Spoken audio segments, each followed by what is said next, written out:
We are told to seek the light, to embrace the good, to cultivate our virtues and present a polished, acceptable self to the world. But what about the darkness? What about the parts of ourselves we hide, deny, or actively bury? What about the shadow? Welcome to the inner light. Today, we descend into the depths of the human psyche. Guided by the insights of Carl Jung, the world-famous Swiss psychologist, who dared to explore the hidden territories of the mind. We're not here for comforting platitudes or easy answers. We are here to confront a fundamental truth about ourselves, a truth that is often uncomfortable, unsettling, it's undeniably dark, the existence and power of the shadow. Jung's work, particularly his theories on symbolism as revealed in dreams, broke through the conventional understanding of the psyche. He didn't see the unconscious as merely a repository of repressed desires, as some before him had suggested. Instead, he viewed it as a world in itself, just as vital and real as our conscious ego, but infinitely wider and richer. And within this vast inner landscape lies a crucial, often feared element: the shadow. The sources tell us clearly, the shadow is the concept that plays a vital role in analytical psychology. Dr. Jung pointed out that the shadow cast by the conscious mind of the individual contains the hidden, repressed, and unfavorable aspects of the personality. This is the starting point of its darkness. It's where we put everything we don't want to see, everything society tells us is unacceptable. Our anger, our envy, our selfish desires, our capacity for cruelty, our fears, our shame. Think about it.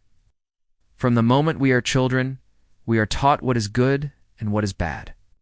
We learn to censor ourselves, to perform, to seek approval.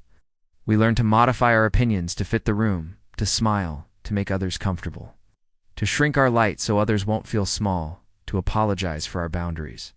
Every time we do this, a piece of our authentic self, particularly the aspects deemed undesirable, gets pushed down into the shadow. This creates internal fragmentation. But the sources also reveal a crucial, often overlooked aspect of the shadow.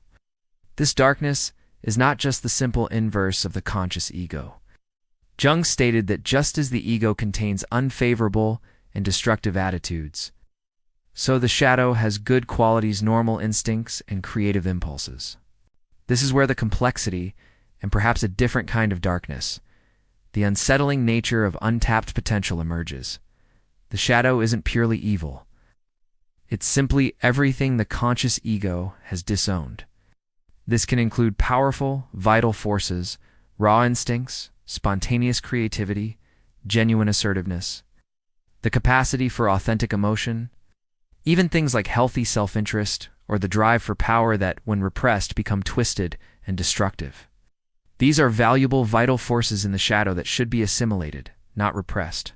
The ego and shadow, although separate, are inextricably linked together, much in the same way that thought and feeling are related to each other. Cannot truly know one without acknowledging the other. Trying to live entirely in the world of the conscious, rejecting communication with the unconscious, means binding yourself by the laws of conscious formal life. It means living a life that, while perhaps appearing logical on the surface, is based on assumed premises that may be deeply flawed, because they ignore a huge vital part of your being. Why is confronting this shadow so difficult? Why do people go to such lengths to avoid it? As the YouTube source quoting Jung puts it, people will do anything, no matter how absurd, to avoid facing their own souls. The shadow is a part of that soul. Facing it means facing the uncomfortable truth about our own capacity for negativity, for imperfection, for the very things we judge in others. This resistance is deep. A dream discussed in one of the sources personifies resistance to the unconscious. As indignant people, influenced by collective opinion, this resistant side distrusts and rejects the bringing to life of psychic images from the unconscious. It argues with extravagant rational prejudices and statistical thinking, asking, but what if they begin dropping atom bombs on us? Psychological insight won't be much help then. This illustrates the fear that exploring the inner world is impractical, dangerous, or irrelevant in the face of external threats or conventional wisdom. Living purely from the conscious ego means being constrained. It's noted that for people who have far more ability than the average, for whom success was never hard, Restricting themselves to the normal is unbearable boredom, infernal sterility, and hopelessness. Many become neurotic precisely because they are only normal. Their deepest need is to lead abnormal lives, meaning lives that encompass more than the narrow confines of average consciousness. The YouTube source on powerful auras says that psychological projection involves projecting parts of the unconscious mind onto others. Most people prefer to deal with life by assigning their unresolved emotions to someone else. They project insecurity, anger, inadequacy, or fear outward so they don't have to face it internally.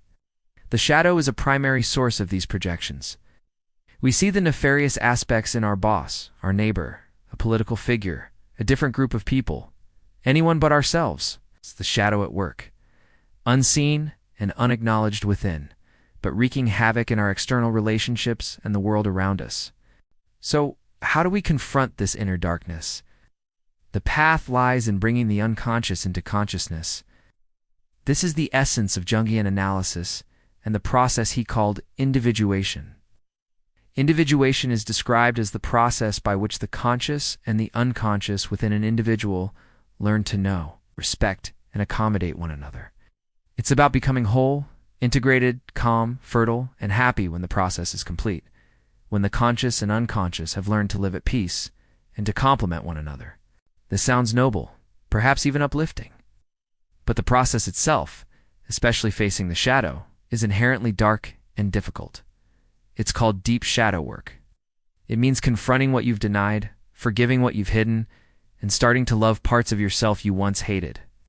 It involves examining your triggers, judgments, and emotional reactions. It's not a one-time event, but a lifelong maintenance. The sources speak of the obligation of the individuation process, often being felt as a burden. Achieving psychological maturity through individuation is an individual task, made difficult today by widespread conformity individuation section. This resonates with the idea that embracing our authentic selves, which includes acknowledging the shadow, puts us at odds with a world that often demands conformity. To face the shadow, the ego must be able to listen attentively and give itself, without any further design or purpose, to that inner urge toward growth. It must overcome pride and live out aspects that seem dark but may not be, which can require a heroic sacrifice. This is not about unleashing your inner demons without control. It's about integrating them, understanding them, and harnessing the vital energy they contain. If the unconscious, once in action, is left to itself, there is a risk that its contents will become overpowering or will manifest their negative, destructive side. Consciousness plays the decisive part, determining the meaning of the images and recognizing their significance. It's an interplay. The sources mention that Jung's contribution to psychotherapy was confined to cases where rational treatment wasn't enough. Many of his patients were not clinically neurotic, but suffered from the senselessness and emptiness of their lives, what he saw as the general neurosis of his time. They were socially well adapted, but found that normalization meant nothing to them. They were stuck. In such cases, he looked for hidden possibilities, turning to dreams as they at least present images pointing to something which is better than nothing. The images from the unconscious, whether in dreams or active imagination, are often not rational. The sources mention how dreams use an emotionally charged pictorial language, symbolic and indirect. Surrealist painters like Max Ernst were influenced by ideas of taking chance as a starting point for visionary painting. Going back to Leonardo da Vinci's idea of seeing forms in random splashes, this reflects an attempt to access something beyond conscious control, much like the unconscious images from the shadow. The sources highlight two modes of artistic creation, psychological and visionary. Psychological art deals with conscious experience, like love, crime, or society, things that are understandable. Visionary art, however, deals with material that is astonishing, confusing, and requires explanation. Material that reminds us of dreams, nighttime fears, and the dark recesses of the mind. This visionary mode often draws from the collective unconscious. This connects directly to the shadow, as it too taps into those deeper, often disturbing layers.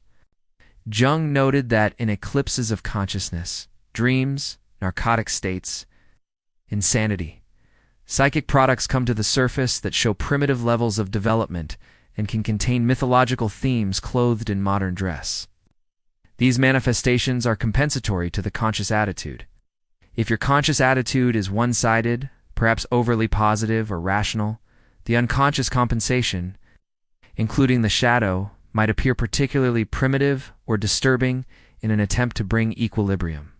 So, when you engage in shadow work, you are intentionally looking into those dark recesses. You are confronting the parts of yourself that appear unfavorable or nefarious. This is not about becoming evil. It's about integration. It's about acknowledging that the capacity for dark exists within you, and recognizing that the energy tied up in repressing it can be reclaimed. Remember, the shadow also holds normal instincts and creative impulses. Claiming these can be incredibly powerful. But this power comes at a cost, and this is where the dark theme of the channel aligns with the disturbing aspect of integration. The YouTube source on powerful auras explains this vividly. It suggests that when someone has integrated more of their unconscious material, what Jung called individuation, they exude a presence. This presence, this energy signature, is felt by others. And when that aura is powerful, it disturbs others. Why? Not because you're doing something wrong, but because you're embodying something rare and deeply unsettling. Authenticity. You become a mirror, reflecting back to others what they are not confronting in themselves.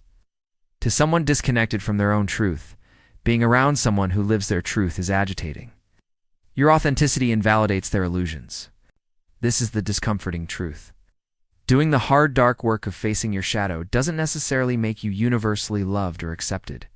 It makes you real. Reality, especially when others are living in illusion, is often disturbing.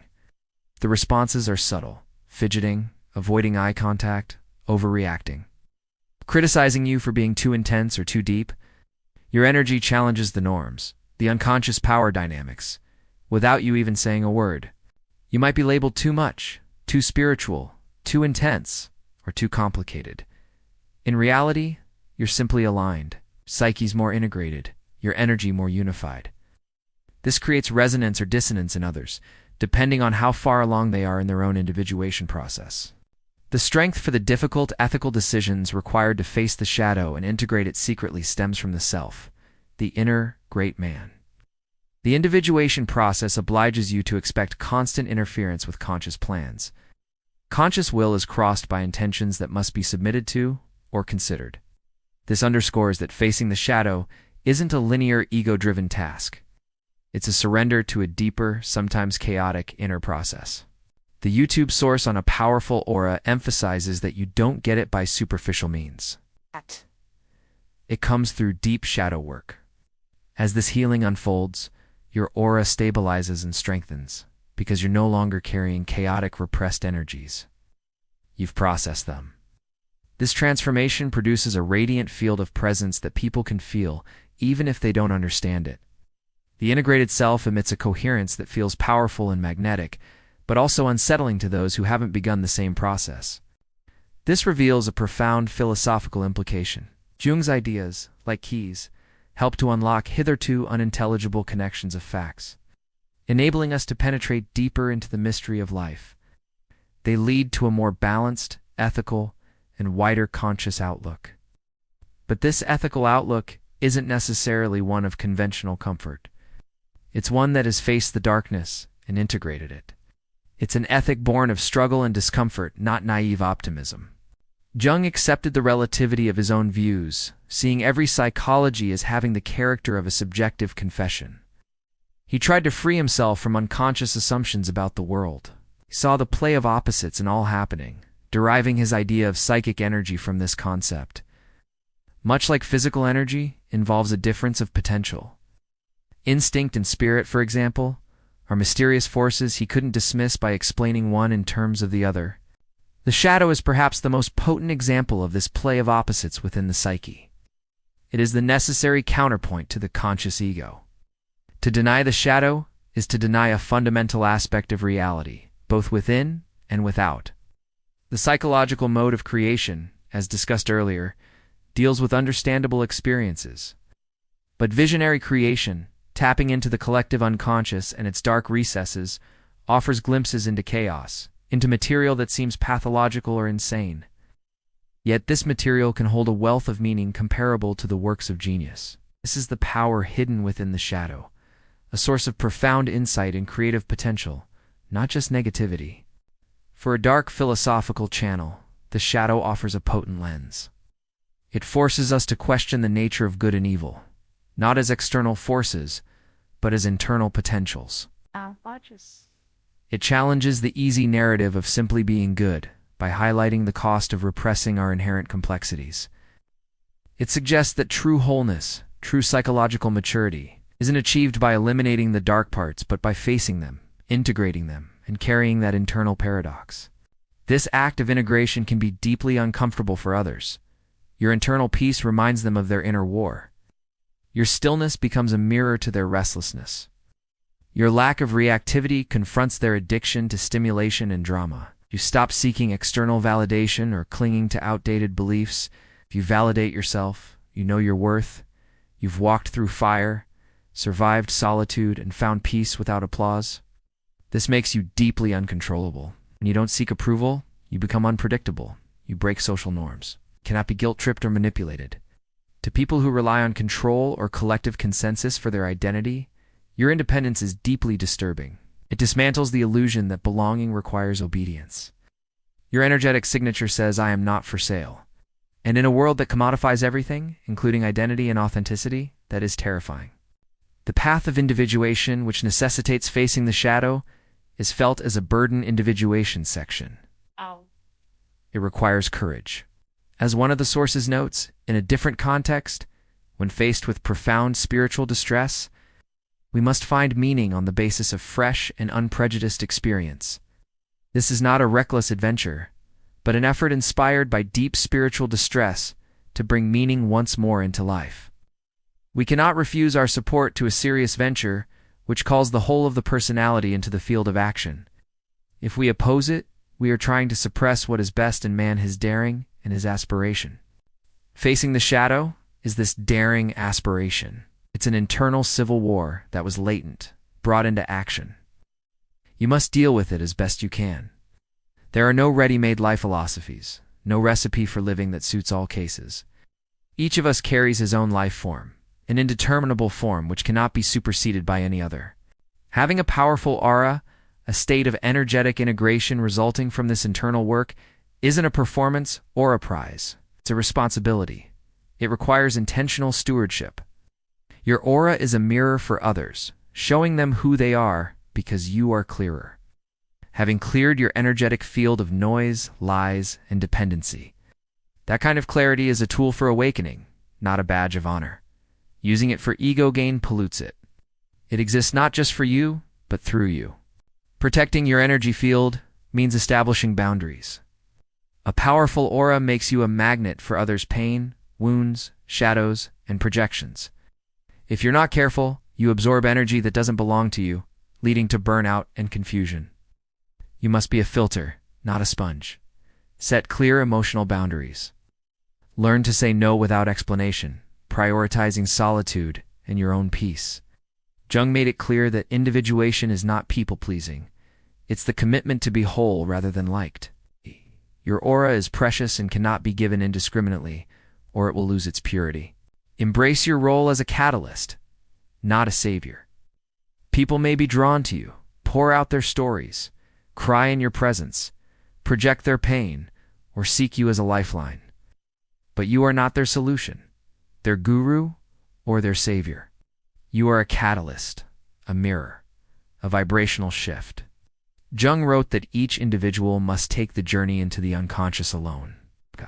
You can offer reflection, insight, support, but you cannot do the work for them.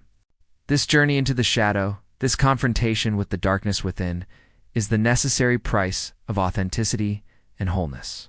It's uncomfortable, it's challenging, and it fundamentally alters your relationship with yourself and the world. But according to Jungian thought, it is the only path to a truly integrated, meaningful life. It's why finding the inner meaning of life is more important than anything else, and why the process of individuation must be given priority. In the end, the shadow is not just a psychological concept. It's a philosophical challenge. It forces us to redefine strength not as the absence of weakness, but as the capacity to integrate it. It forces us to see light not as the absence of dark, but as something that shines most powerfully against a backdrop of acknowledged shadow. The task of integrating the shadow is ongoing. The more clear you become, the more subtle your blind spots. Keep confronting them. This is the demanding, often solitary work of becoming who you truly are. Thank you for joining us on this descent. What aspects of the shadow have you encountered in yourself or others? Share your thoughts in the comments below. If this exploration resonated with you, please like this video and subscribe to The Inner Light for more deep dives into the darker, richer aspects of philosophy and the human psyche.